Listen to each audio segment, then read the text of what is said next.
जी नाज़रीन अस्सलाम वालेकुम बिस्मिल्लाहिर्रहमानिर्रहीम।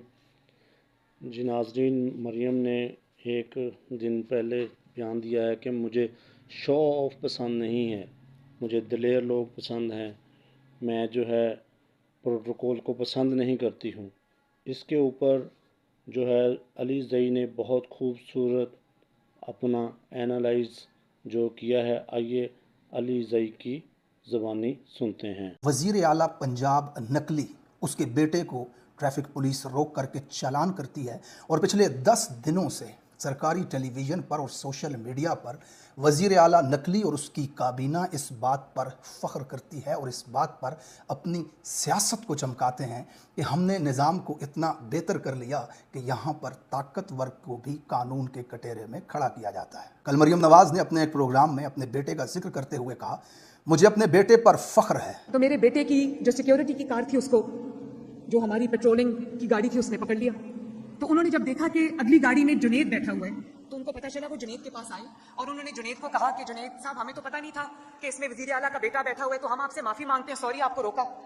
तो मुझे अपने बेटे पर फख्र हुआ। उसने कहा कि आपने अपना काम किया, अपनी जिम्मेदारी सर अंजाम दी, अपनी ड्यूटी को आपने निभाया आपने, तो मैं इसके लिए आपको शाबाश देता हूँ, आप करें मेरा चालान। तो मुझे अपने बेटे पर फख्र हुआ। मैडम, कानून तोड़ना फख्र की अलामत नहीं, शर्मिंदगी होना चाहिए। चालान का मतलब निज़ाम की कामयाबी नहीं, फर्द की नाकामी होता है। ऐसे घटिया जुर्म के ऊपर बजाय मुंह छुपाने के खुलकर उसका इजहार करना और उस पर फख्र करना 26 करोड़ अवाम के शऊर की तौहीन है। जब किसी आम शहरी का चालान होता है तो उसे अफसोस होता है, दुख होता है, जबकि शरीफ ख़ानदान के किसी सुपुर्द को जुर्माना भी हो जाए तो उसके लिए सियासत की जाती है, उसको उछाला जाता है, मीडिया पर बताया जाता है। शरीफ ख़ानदान उस करप्ट खेप से आता है जिनके नज़दीक जुर्म करना भी खुशी की बात है और बायसे फ़ख्र है। इमरान खान साहब बिल्कुल ठीक कहते हैं, ना ये कोई पढ़े लिखे हैं, ना इसके लिए ये कोशिश करते हैं। एक जुर्म जिसके ऊपर इनके बेटे को रोका गया, उनके ऊपर चालान हुआ कानून तोड़ने की वजह से, बजाय इसके कि इस पर शर्मिंदगी का इजहार किया जाता। ये अनपढ़ और जाहिल करप्ट खेप से आए हुए वज़ीर और वज़रा इस बात पर फ़ख्र महसूस करके इस अवाम के अक़ली शऊर की तौहीन कर रहे हैं। जनाब आली, मरियम नवाज़ ने अपनी एक तकरीर में कहा, मुझे शो ऑफ करने का शौक़ नहीं है। तो क्योंकि डाला कल्चर पे मैंने क्रैकडाउन किया है, मुझे ये बिल्कुल पसंद नहीं है, ये शो ऑफ और ये ब्रांडिशिंग ऑफ वेपन्स और शो ऑफ पावर, मुझे ये चीज़ बिल्कुल पसंद नहीं है। मैडम तकरीर करते हुए कह रही थी, डाला कल्चर के खिलाफ हूँ और शो ऑफ करने का मुझे शौक़ नहीं है। अब ऐसी दिखने वाली खातून ऐसी दिखने लग जाए और ये दावा करे कि उसे शो ऑफ करने का शौक़ नहीं है। नाक, जो लाइन, आईब्रो लिफ्ट से लेकर के मुतअद्दिद सर्जरियां अपने चेहरे पर करवा चुकी खातून सिर्फ इसलिए कि वो खूबसूरत दिख सके दावा करती है कि उसे शो ऑफ करने का शौक नहीं। पंजाब के आधे से ज़्यादा इदारों के नाम बदल करके अपने नाम पर रख लिए और दावा करती है उसे शो ऑफ करने का शौक नहीं। मुहर्रम के न्यास के डब्बों से लेकर के बिरयानी के पैकेट्स तक पर अपनी तस्वीर चिपका देने वाली औरत ये दावा करती है कि उसे शो ऑफ का शौक नहीं। एम्बुलेंस से लेकर के रेडी तक अपनी तस्वीर चेप देने वाली खातून आज दावा कर रही है उसे शो ऑफ का शौक नहीं। बच्चियों को स्टेज पे खड़ा करके अपनी शान में नज़में और कसीदे पढ़वाने वाली खातून ये दावा कर रही है उसे शो ऑफ का शौक नहीं। 14 अगस्त वाले दिन इस तस्वीर के साथ मीडिया पर नमूदार हुई, जहां कमीज की लेस में पाकिस्तान का परचम बना दिया गया, जहां कान के झुमके में पाकिस्तान का परचम बना दिया गया, जहां जूते के नग में पाकिस्तान का परचम बना दिया गया, जहां लिबास पे 15 जगह पर पाकिस्तान का परचम दिखाते हुए सिर्फ एक तकरीब में शामिल होने के लिए पिछले 6 घंटे से शीशे के सामने बैठकर 4 ब्यूटिशियन से तैयार होकर के स्टेज पे आने वाली खातून ये दावा कर रही है कि उसे शो ऑफ करने का शौक नहीं। हज़ारों डॉलर के ब्रांडेड जूते पहनने वाली, हज़ारों और लाखों रुपए के पर्स उठाने वाली खातून एक फर वाला कोट जिसकी कीमत करोड़ों में होती है पहन करके मीडिया के सामने आने वाली खातून किस मुंह से कौम के सामने ये दावा कर रही है कि उसे शो ऑफ करने का शौक नहीं। झूठ, अदाकारी और ड्रामाबाजी के खमीर में गुंधा हुआ ये शरीफ खानदान जब भी कौम के सामने आता है सिर्फ झूठ बोलता है। यूनिवर्सिटीज़ में जब खिताब के लिए जाती है तो दूसरे शहरों से असातिज़ा और टीचर्स को स्टूडेंट बना करके अपने हक में नारे लगवाने वाली खातून दावा करती है कि उसे शो ऑफ का शौक नहीं। वज़ीर आला हाउस के अंदर 15 कैमरों के बीच में बैठ करके अपने आप को शूट करवाने वाली, अपनी किसी भी तकरीब से पहले तलबा को वज़ीर आला हाउस में बुला करके रिहर्सल करवाने वाली, मैडम आपकी ज़िंदगी का हर पल हर लम्हा इसी फिक्र में गुजरता है कि किसी तरह मैं अवाम के जहनों और उनकी आंखों में धूल झोंक सकूं। आप झूठ का एक चलता फिरता तमाशा हैं, आप शो ऑफ की फैक्ट्री हैं। अपने और अपने बाप की दौलत और ताकत का सरेआम कौम के सामने आप इजहार करती हैं। इस मुल्क में अगर सबसे ज़्यादा शो ऑफ करने वाली, अपना गुरूर और तकब्बुर कौम को दिखाने वाली कोई खातून है, स्पेशली सियासतदानों में, तो वो है जनाब मरियम नवाज शरीफ साहिबा। रसूलुल्लाह सल्लल्लाहु अलैहि वसल्लम की एक हदीस का मफ़हूम है, मुझे तुम्हारे बारे में जिस चीज़ का सबसे ज़्यादा खौफ है वो है शिर्क असगर। सहाबा ने पूछा, या रसूलल्लाह शिर्क असगर क्या है? तो फरमाया, रियाकारी, दिखावा, यानी कि शो ऑफ। इस खातून की पूरी ज़िंदगी मैंने आपके सामने रखी, सिर्फ खूबसूरत दिखने के लिए अपने चेहरे पे मुतअद्दिद सर्जरियाँ करवा लेने वाली खातून, शहर की हर दीवार पे अपना पोस्टर चिपका के लोगों को अपनी कामयाबी के यकीन दिलाने वाली खातून, फेक और स्क्रिप्टेड तकारीब मुनक्कद करवाने वाली खातून, जिसकी ज़िंदगी सुबह से लेकर शाम तक सिर्फ इस कोशिश में लगी रहती है कि किसी तरह लोगों को अपनी ताकत दिखा सकूं, किसी तरह लोगों में शो ऑफ कर सकूं। अल्लाह ताला आपके ऊपर रहम फरमाए। मैं जब भी सोशल मीडिया पे मरियम नवाज़ की कोई ऐसी तकरीर सुनता हूँ तो हंसी आती है, फिर सोचता हूँ आप लोगों के सामने इनकी ज़रा हकीकत भी रख दूँ। एक बड़ी अहम अपडेट पाकिस्तान के अंदर इस वक्त जो हो रही है वो इमरान खान साहब की मुज़ाहमती तहरीक के हवाले से है। पिछले दिनों से आप ये खबरें सुन रहे होंगे, सेनेट के टिकट्स बेचे जा रहे हैं, किस तरह इमरान खान साहब की तहरीक को नाकाम करने की कोशिश की जा रही है। आज इमरान खान साहब का जेल से बहुत अहम पैगाम आया।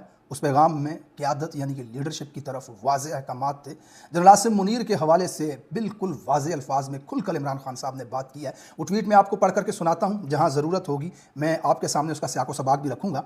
खान साहब लिखते हैं, मैं तमाम उम्र भी जेल में रहने को तैयार हूँ, लेकिन जबर और जुल्म के आगे झुकने का सवाल पैदा नहीं होता। पाकिस्तानी कौम को भी यही पैगाम देता हूँ कि किसी सूरत जबर के इस निज़ाम के सामने ना झुकें।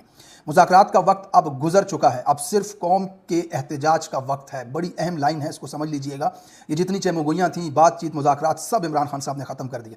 पिछले कुछ रोज़ से जेल में मुझ पर सख्तियाँ मज़ीद बढ़ा दी गई हैं। मेरी अहलिया बुशरा बेगम पर सख्ती का दायरा बढ़ा दिया गया है। इनके जेल सेल में जो टीवी मौजूद था वो भी बंद करवा दिया गया है। मेरे और मेरे अहलिया के तमाम इंसानी और कैदियों के दिए जाने वाले हकूक़ मुअत्तल हैं, जिसका हिसाब होना चाहिए।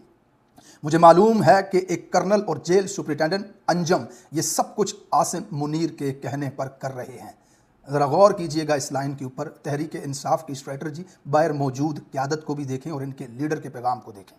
बुशरा बेगम पर इसलिए ये सब किया जा रहा है क्योंकि मेरे दौर में जब आसिम मुनीर को ओहदे से हटाया गया तो उन्होंने जुल्फ़ी बुखारी के ज़रिए बुशरा बेगम को मुलाकात का पैगाम भेजा था, जिसे बुशरा बेगम ने ठुकरा दिया था। इसलिए आसिम मुनीर ने इन पर सख्तियाँ रखी हुई हैं। शुरू दिन से ही इनकी कोशिश है कि बुशरा बेगम पर सख्ती करके मुझे तोड़ा जा सके।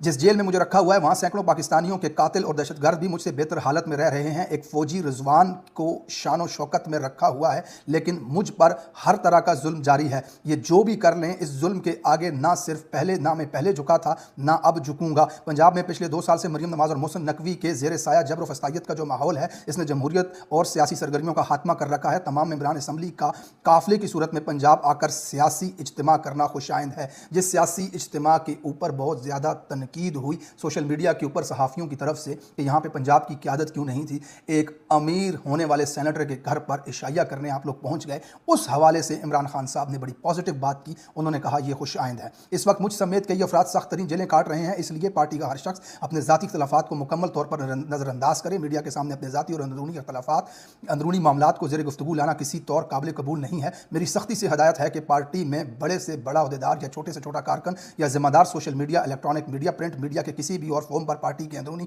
मामलात या इख्तलाफात का इजहार मत करे। अपनी सारी तवज्जो सिर्फ और सिर्फ एहतजाजी तहरीक पर रखें ताकि मुल्क में इंसानी हकूक़ की मुकम्मल बहाली हो सके। इसकी तफसीलात मैं आपको बताता हूँ खान साहब ये किस तरफ इशारा कर रहे हैं। अगर किसी ज़िम्मेदार ने इस एहतजाजी तहरीक में हिस्सा ना लिया, फिर इसका फ़ैसला मैं जेल से खुद करूँगा।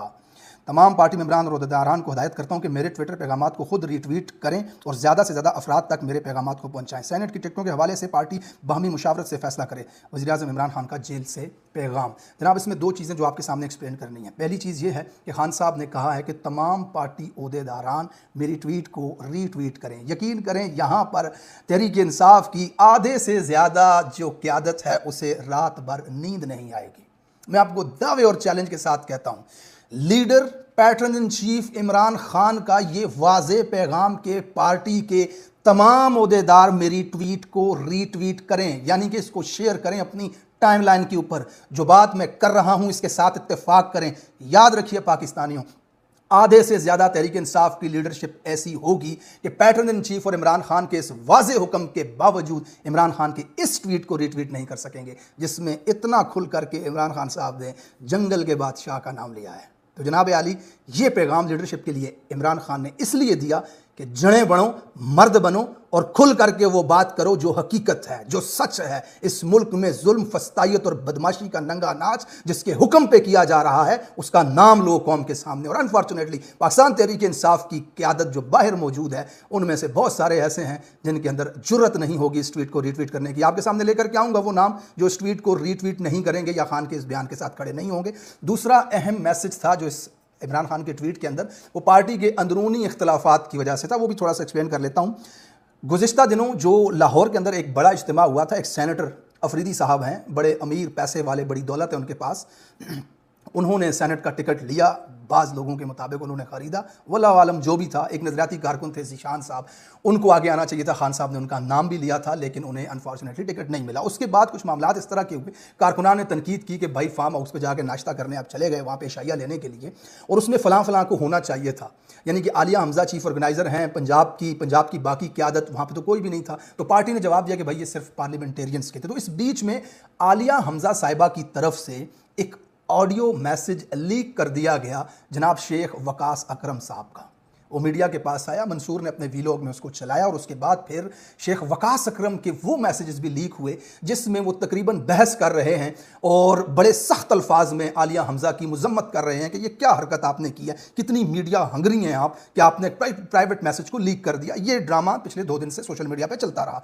तो ये खबर अब इमरान खान को जाकर के फीड की गई है कि जनाब देखें आलिया हमज़ा ये कर रही हैं, या फिर क्योंकि मैं सलमान अकरम राजा जो हैं उनकी भी आज की स्पीच सुन रहा था, बहुत ही गुस्से में आज वो पहली मरतबा नजर आए आलिया हमज़ा को लेकर के। वो बात कर रहे थे कि ये पार्टी का डेकोरम खराब हो रहा है, इस तरह की चीज़ बिल्कुल बर्दाश्त नहीं की जाएगी। सलमान अकरम राजा का जो अपना एक स्पेशल सा स्टाइल है उसमें वो बात कर रहे थे। तो खान साहब को इस हवाले से बताया गया कि लीडर्स जो हैं वो इस वक्त आपकी जो बाहर बैठी क़यादत है वो ये कर रही है। तो खान साहब ने उस हवाले से इनको मुतनब्बे किया कि जनाब अब इस तरह की कोई हालत बात बाहर ना आए, ये लड़ाई झगड़े अपने साइड पर रखो और तहरीक के ऊपर फोकस करो। अब अज़हर मशवानी की एक बात बड़ी पसंद आई मुझे ट्विटर के ऊपर, वो लिख रहे थे, कहते हैं जनाब लीडर तो सिर्फ खान है, बाकी जितने भी हैं ये ऑफिस होल्डर हैं, दफ्तर के अंदर काम करने वाले। जैसे कंपनी होती है उसका एक मालिक होता है, उसके नीचे सारे कोई सीईओ होता है, कोई क्लर्क होता है, कोई एडमिन होता है, तो उस तरह वो सारे अपने अपने कंप्यूटर पे बैठकर काम कर रहे होते हैं। कंपनी तो उस तरह चलती है जैसे मालिक चाहता है, जो ऑनर होता है उसका। तो लीडर तो इमरान खान जेल के अंदर बैठा हुआ है, नज़रिया भी उसी का होगा, कारकुनान भी उसी के साथ है, पूरा पाकिस्तान उसके साथ खड़ा है। तो बाकी ये जितने भी ऑफिस होल्डर इस वक्त बैठे हुए हैं, इंतज़ामी अमूर को संभालने वाले, ये अपनी अपनी खटिया क्यों उछाल रहे हैं और ये अपने अपने फ़ायदे और अपने अपने ओहदों के पीछे क्यों पड़े हुए हैं। इनको तो बिल्कुल एक लाइन पर खड़े होकर के इमरान खान साहब के नज़रिए के साथ खड़ा होना चाहिए। बहरहाल तहरीक खान साहब की 5 अगस्त तक खान साहब का हुक्म है कि इसको उरूज पर लेकर के जाया जाए। खैर पख्तूनख्वा के अंदर बड़ी तैयारियां चल रही हैं, एक पुलिस नई बनाने जा रही है, उसकी तफसीलात आपको अगले वीलॉग में बताऊंगा, काफ़ी लंबा हो गया वीलॉग। अब खैबर पख्तूनख्वा को स्पेशली कंट्रोल करने के लिए कि वहाँ तहरीक इंसाफ की हुकूमत है, एक नया इदारा इस तरह का डिप्लॉय किया जा रहा है, वहाँ पे रखा जा रहा है कि जनाब वहाँ पे एक ऐसी पुलिस हो जो डायरेक्ट वफाक को रिपोर्ट करे और वफाक के कहने पे लोगों को उठाए गिरफ्तार करे या फिर सड़कों पे एहतजाज ना होने दे। ये बड़ी अपडेट होने जा रही है इस तहरीक को रोकने के लिए। जनाब आर्मी चीफ साहब की रिटायरमेंट में वक्त बहुत कम रह चुका है। दूसरी तरफ हुकूमत और ये निज़ाम और उनके हैंडलर्स इमरान खान की तहरीक और तहरीक इंसाफ के कारकुनों को एहतजाज से रोकने के लिए किसी भी हद तक जाएगी। लेकिन इमरान खान साहब लीडर तहरीक इंसाफ 90% पाकिस्तानी अवाम के रहनुमा इस वक्त अवाम से चाहते हैं कि वो बाहर निकलें, एहतजाज करें। इसमें तहरीक इंसाफ की कुछ क़यादत तो खान साहब के साथ खड़ी है, लेकिन बहुत सारी क़यादत वो है जो अपनी सीटों नशिस्तों के ऊपर बैठी हुई है, उन्हें तनख्वाहें और फंड्स मिल रहे हैं। वो सड़कों पर आके न डंडा खाना चाहते हैं, न एहतजाज करना चाहते हैं। इमरान खान के जेल में होने से उनकी तनख्वाह, उनके पैसे या उनके ओहदे पर कोई फ़र्क नहीं पड़ने वाला। तहरीक किस तरफ जाएगी, तहरीक इंसाफ की लीडरशिप क्या अवामी प्रेशर में आकर के एहतजाज करेगी, क्या उस एहतजाज से कुछ कामयाबी होती हुई नजर